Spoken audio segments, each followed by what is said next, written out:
بسم اللہ الرحمن الرحیم۔ حلال غذا کی برکات سے بہت سے واقعات تحریر کی کتابوں میں درج ذیل ہیں۔ مثلاً ایک دفعہ امام احمد بن حنبل رحمۃ اللہ علیہ اپنے استاد امام شافعی رحمۃ اللہ علیہ سے ملاقات کے لیے گئے۔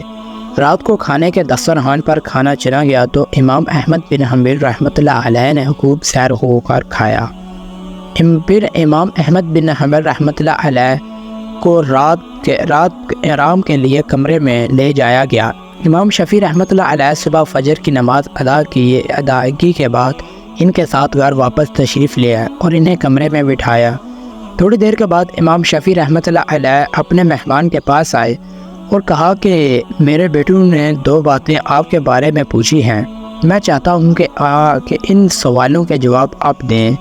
میرے بیٹوں کا پہلا سوال یہ تھا کہ آپ نے رات کو کھانا معمول سے بہت زیادہ کھایا ہے، حالانکہ اتنا کوئی نہیں کھاتا، اس کی وجہ کیا ہے؟ دوسرا سوال یہ ہے کہ آپ کے کمرے میں وضو کے لیے پانی کا لوٹا رکھا ہوا تھا، کیا آپ نے تہجد کی نماز ادا نہیں کی؟ امام احمد بن حنبل رحمۃ اللہ علیہ نے جواب دیا، میں نے کھانا اس لیے زیادہ کھایا ہے کہ اس کے کھانے میں حلال ہونے کی وجہ سے بہت برکات تھی، تو میں نے سوچا کہ پیٹ کے راستے جتنی برکات میرے جسم میں چلی جائے اچھا ہے۔ دوسرا جواب یہ ہے کہ میں نے رات کو تہجد کی نماز ادا کی تھی، لیکن میں نے وضو نہیں کیا کیونکہ اس کھانے کی برکت سے میری ساری تھکاوٹ دور ہو چکی تھی، لہذا مجھے سونے کی ضرورت نہیں تھی اور نہ ہی میرا وضو ٹوٹا، بلکہ میں نے ساری رات قرآن مجید کی ایک آیات میں غور کرتے ہوئے گزاری اور اس آیات سے میں نے 100 مسائل حاصل کیے۔ اسی طرح حلال غذا سے انسان میں بہادری اور شجاعت بھی پیدا ہوتی ہے، انسان میں ہمت اور حوصلہ پیدا ہوتا ہے، جبکہ حرام اشیاء سے بغضی پیدا ہوتی ہے۔ تاریخ میں بہت سے ایسے واقعات مذکور ہیں۔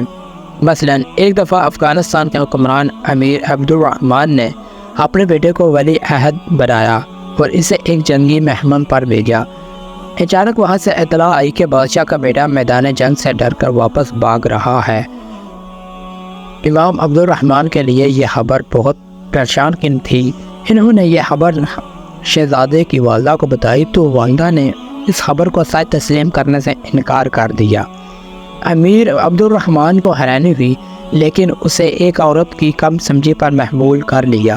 تھوڑی دیر کے بعد بادشاہ کو دوبارہ اطلاع ملی کہ پہلی خبر غلط تھی، جبکہ شہزادے کو اللہ تعالیٰ نے دشمنوں پر فتح نصیب فرمائی ہے۔ بادشاہ نے گھر جا کر بیوی کو یہ خبر سنائی اور اسے پوچھا کہ تمہیں اتنا یقین کیسے تھا کہ شہزادہ بزدل نہیں ہے؟ شہزادے کی والدہ نے بتایا کہ جب یہ بیٹا میرے پیٹ میں تھا تو میں نے یہ طے کیا تھا کہ کوئی حرام لقمہ میں اپنے منہ میں نہیں ڈالوں گی تاکہ اس کی غذا میں کوئی حرام اثر نہ ہو جائے۔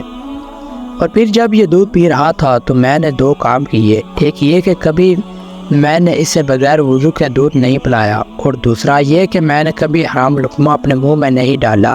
اس اختیار کی وجہ یہ تھی کہ میں نہیں چاہتی تھی کہ میرا بیٹا بزدل ہو، جبکہ بزدل جیسی اثرات حرام غذا سے پیدا ہوتے ہیں، اسی لیے مجھے یقین تھا کہ میرا بیٹا بزدل کی وجہ سے میدان جنگ سے نہیں بھاگے گا۔